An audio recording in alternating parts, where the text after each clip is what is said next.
Welcome to TS Lombard.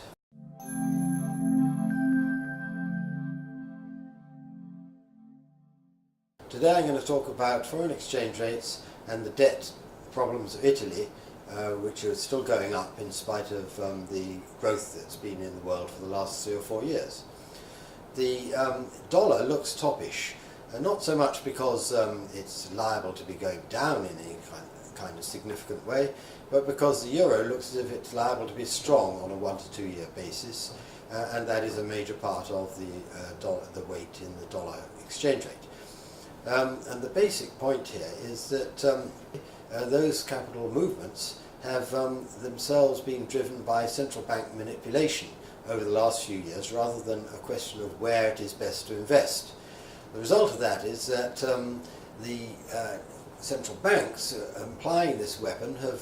shown diminishing returns and have got weaker and weaker. And we got into the position 2 years ago with Japan where they ran out of rope and were unable to get their currency to decline any further because when there was a little bit of trouble abroad, the yen was strong,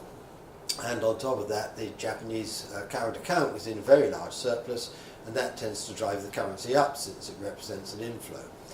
Now in the Eurozone you have a $500 billion current account surplus, another 100 billion plus in Sweden, Switzerland and Denmark in that continental economy, and that means that the currency tries to go up and is only stopped from doing so by negative interest rates at the short end, and even at the bond yields, almost negligible bond yields for German bunds. And what we expect is that as the inflation rate moves gradually up towards its target of just under 2%, the capacity to run this extravagantly stimulative policy will be reduced, and the ECB will have to start a so-called tightening cycle, or less loose cycle. And when that happens, we expect the euro to go up significantly, and the spreads in the bond market against the Italian BTPs should widen. And that means that Italy, where the debt ratios are still rising fast, is liable to get into difficulties in the 1 to 2 year term as the euro strengthens.